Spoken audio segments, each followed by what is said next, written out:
Halo sahabat religi, berjumpa lagi dengan saya Mega Dewi dalam program Sukma Podcast. Sukmaku, sukmamu bersama untuk negeri. Oke sahabat religi, di hari yang berbahagia ini, senang sekali rasanya karena saat ini kita kembali akan berbincang-bincang dengan tokoh yang sangat istimewa. Dan beliau adalah tokoh istimewa yang berasal dari Kabupaten Karangasem. Nah untuk itu langsung saja kita sambut. Ini dia Bapak Bupati Karangasem, Bapak I Gede Dana. Om Swastiastu, Bapak. Swastiastu, Bapak. Gimana kabarnya nih, Pak? Baik, Ibu. Baik ya, Pak ya. Baik. Dalam kondisi pandemi sekarang ini, apa saja Pak aktivitasnya sekarang? Yang pertama, kami selalu tugas pokok menjalankan roda pemerintahan di Kabupaten Karangasem, karena ini nggak boleh berhenti. Roda pemerintahan ini sekaligus pelayanan terhadap masyarakat. Dan sebelumnya kami dari tim Sukma Podcast mengucapkan terima kasih Pak yang sebesar-sebesarnya karena Bapak telah berkenan meluangkan waktunya untuk berbincang-bincang dengan kami Pak di sini.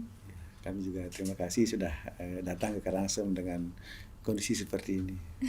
Iya Pak. Nah sedikit bocoran nih Pak, saya jadi dengar-dengar katanya Bapak berternak sapi ya Pak ya, dan Bapak suka ngarit untuk memberi pakan sapi. Itu bisa diceritakan nggak Pak gimana? Itu sudah kebiasaan dan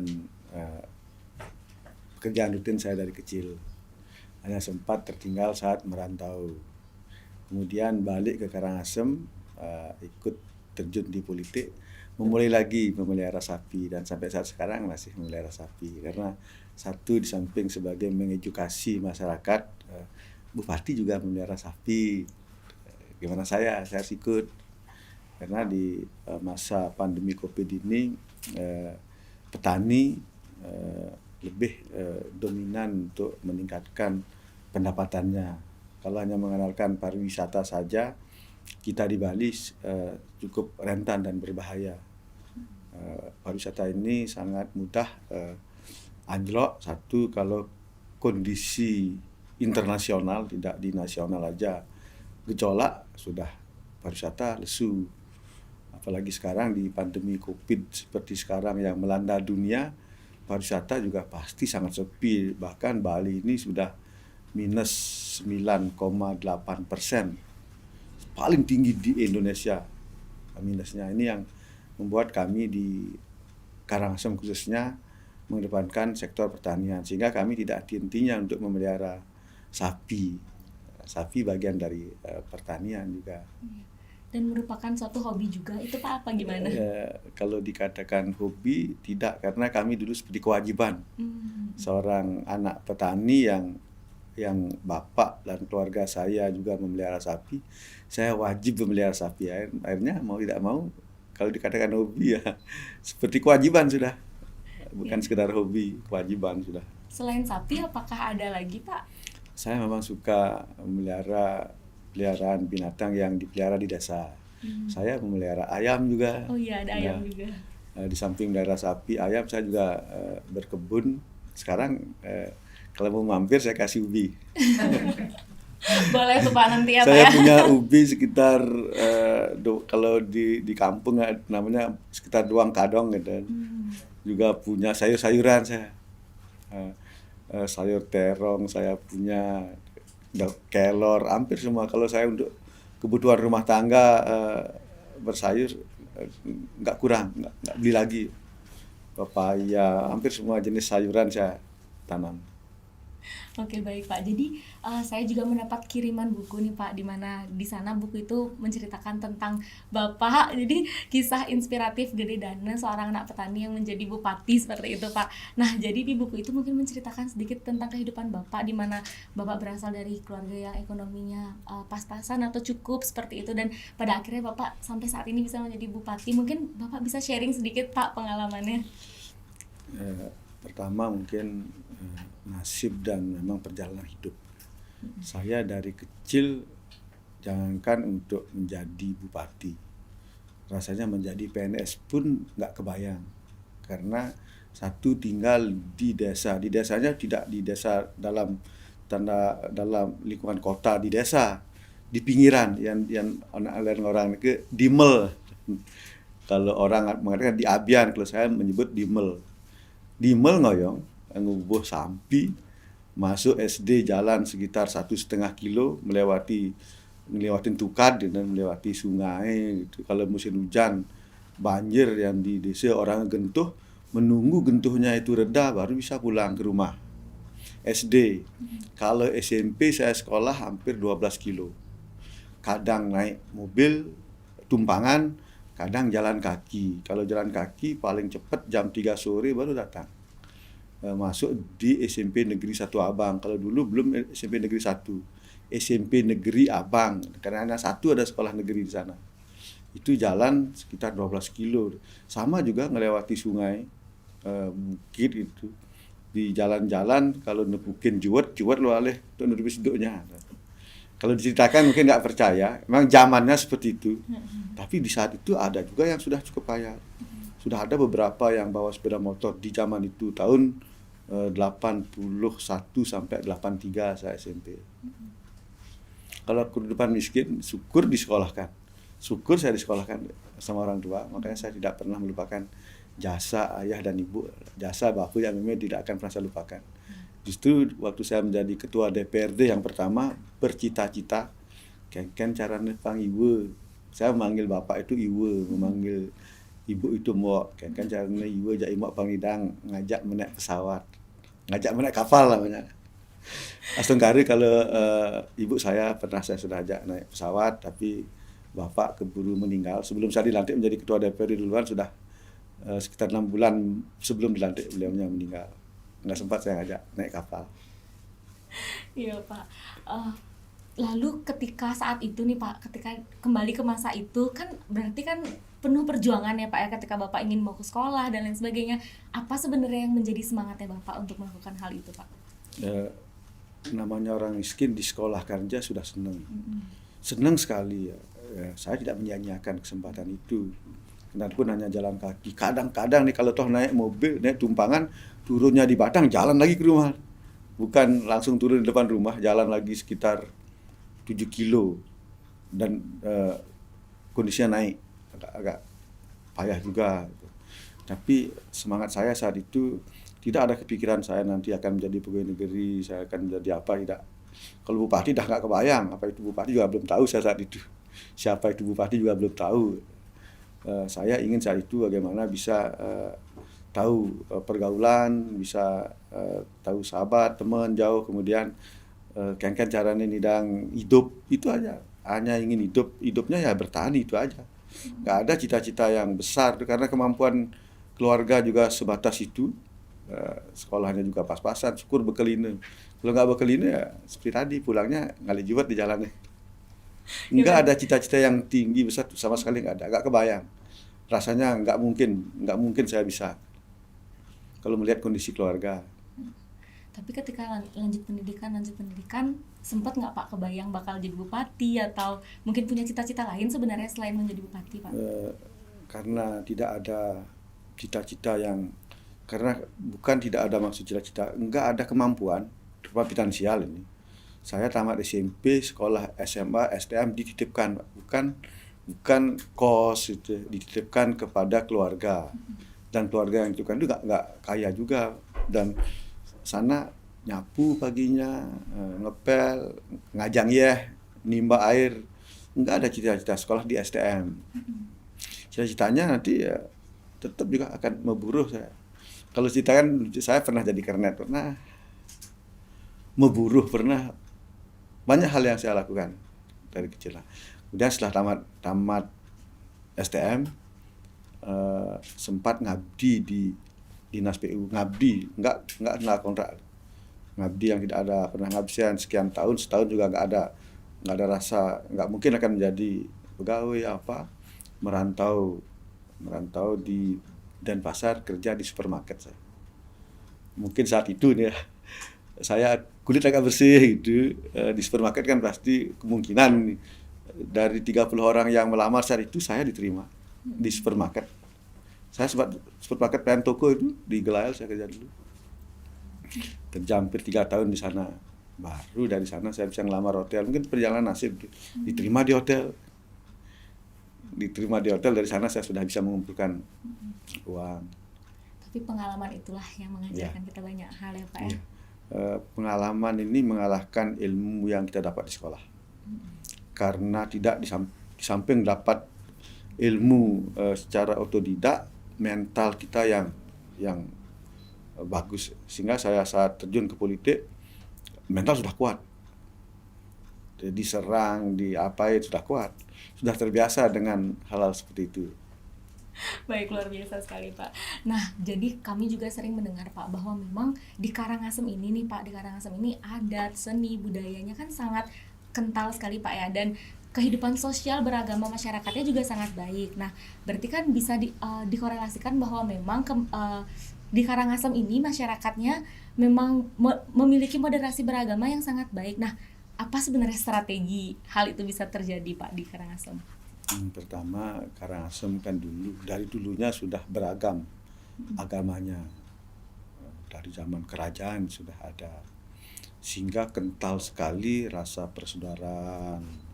Agama bagi leluhur kita dulu hanya cara untuk menyembah Tuhannya. Begitu pemikirannya, sehingga tidak ada beda-bedakan. Sekarang ini harus dipertahankan. Kerukunan antar umat beragama harus dipertahankan. Kami sudah memerintahkan kepada Dinas Pendidikan agar memberikan pelajaran muatan lokal dari sejak dini, bahkan dari TK, bahwa kita ini saudara. Biarkan kalau sudah di rumah kita mungkin sembahyangnya ada ke pura, ada ke masjid, ada ke gereja. Tapi kalau dia bergaul di sekolah, dia itu saudara, agak beda-bedakan. Itu satu di sekolah dari sejak dini, TK, SD, SMP dia bergaulnya seperti saudara. Tidak ada membedakan suku, ras, golongan, dan agama. Kemudian di tingkat pemerintahan, kami mendorong FKUB ini harus betul-betul bekerja dan membina antar umatnya dengan baik. Tidak boleh lagi mendeklarasikan minoritas, mayoritas. Kami terus mendorong itu, dan sosialisasi tentang Negara Kesatuan Republik Indonesia ini terus kami dengungkan. Tidak itu saja, kemudian sosialisasi samping di sekolah, di media-media sosial pun kami harus awasi, dan sebisa mungkin ketika kita ada kebersamaan antar umat beragama, kami berusaha menampilkan hal seperti itu. Tentunya segala elemen itu penting Pak ya dalam merealisasikan moderasi beragama dalam kehidupan masyarakat. Selain itu juga kami baca visi misi kepemimpinan Bapak adalah Nangun Satkerti Loka di Bali di Karangasem, dengan melalui pola pembangunan semesta berencana menuju Karangasem era baru, yaitu Karangasem Prakerti Nadi. Nah, itu maksudnya seperti apa Pak? Yang pertama, kami terinspirasi dari visi misi Provinsi Bali yang digagas oleh Pak Wayan Koster. Nangun Satkerti Loka Bali melalui pola pembangunan semesta berencana menuju Bali era baru. Kalau kami menuju Karangasem era baru. Isi dari visi misi yang dibuat oleh Provinsi Bali sangat bagus Pak, sangat cocok diterapkan di Karangasem. Apalagi Pak Gubernur ingin satu pulau ini satu manajemen, satu tata kelola. Sangat bagus sekali, sehingga kami mengikuti. Nah, di Karangasem ini kan hulunya Bali disebut. Prakerti Nadi ini pradnyan, tidak pradnyan dalam ilmu pengetahuan saja, dalam bersosial pun harus pinter. Jangan sampai kita teori pinter tapi pecah beragama, ribut antar suku, kan gak bagus. Itu pun bersosialnya antar agama, kita harus pinter, harus bisa memilah-milah. Ini pradnyan dalam arti kata yang luas, tidak pradnyan dalam pikiran saja, tapi pradnyan berinteraksi juga, sehingga tidak kita ada kontraproduktif di lapangan. Kerte ini alam Karangasem kan bagus, sumber daya Karangasem sangat bagus sekali, sehingga kami harus gali potensi ini biar masyarakat bisa sejahtera. Kalau nggak pemerintahnya yang meminit, siapa lagi? Kami menjadi bupati, tugas kami meminit masyarakatnya agar potensi alam bisa mensejahterakan masyarakatnya. Kerte, santi ini bagian dari kehidupan kita di Bali, sudah diwariskan oleh nenek moyang kita. kita harus selalu hidup rukun, damai. Kalau saya sebut di visi misi saya, kita harus nyaman dalam kehidupan ini, aman, tidak ada gangguan apa-apa.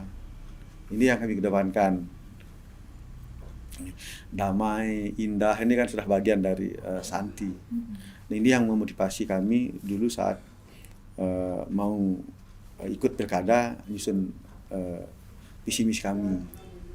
Karangasem Prakerti Nadi. Karangasem Prakerti Nadi, yang Pradnyan, Kerte, Santi, nyaman, aman, damai, indah. Indah. Kalau Luar biasa dijelaskan sekali. sangat luas sekali. Oke Pak, nah sekedar informasi bahwa Kementerian Agama Kabupaten Karangasem kan pada tahun 2018 kemarin telah berhasil meraih WBK ya Pak ya, dan akan dicanangkan untuk menuju WBBM di tahun 2022. Nah menurut Bapak sendiri, bagaimana sekarang ini peran dari Kementerian Agama Kabupaten Karangasem dalam membangun sumber daya manusia khususnya di bidang spiritual dan mental di masyarakat Karangasem ini Pak? Kami melihat Departemen Agama ini bagi saya nih ya, dan selaku Bupati merupakan ujung tombak membangun mental dan spiritual masyarakat. Kalau mental dan spiritualnya kita kendorkan, tidak bangun dengan baik, gimana jadinya negara ini? Penghuni-penghuni dunia ini bagaimana nanti? Kita kan anggap penghuni dunia ini. Kami lihat peran Departemen Agama di Karangasem sangat bagus sekali dalam membina mental masyarakat dan spiritual masyarakat kami. Kami sebagai Bupati dan secara pribadi sangat mendukung, mensupport apa yang dilakukan oleh Departemen Agama saat ini. Sangat bagus sekali yang dilakukan, pembinaannya, baik mental maupun spiritualnya, sangat bagus sekali. Dan bahkan saya lihat dari Departemen Agama banyak sekali melakukan sosialisasi tentang bagaimana beragama dengan baik, bagaimana berkehidupan dengan baik. Kami sangat mendukung. Betul sekali, berarti sudah sangat baik ya Pak ya. Mungkin ada komentar Pak atau mungkin masukan untuk pembangunan ke depannya? Kami di Karangasem khusus untuk pembangunan manusia ya, untuk ini harus Pak, dari dini kita harus kuat spiritual, kuat mental. Jangan sampai setelah remaja atau dewasa baru kita menguatkan itu. Ke depan saya berharap kepada Departemen Agama bisa sosialisasinya ke tingkat-tingkat terbawah, terutama di sekolah formal. Dari TK bisa memberikan sosialisasi bagaimana beragama dengan baik, karena anak-anak ini kalau sekali masuk paham-paham yang tidak diperkenankan oleh aturan dan mekanisme undang-undang di Indonesia, berbahaya. Takut kami ada garis keras, kemudian ada konflik antar agama, antar suku, ras, golongan. Kami berharap membangun mental dan spiritualnya dari sejak dini, tidak di tengah-tengah, dan berkesinambungan, tidak putus-putus. Sekarang bangun mentalnya, kasih SMP lepas lagi, SMA lagi, nggak nyambung jadinya. Berarti memang harus dari dini Pak ya. Tidak membangun fisik aja kami lihat. Sekarang saya lihat kita ini lebih cenderung mengedepankan fisik. Pembangunan sumber daya manusia terutama mental, spiritualnya yang masih lemah.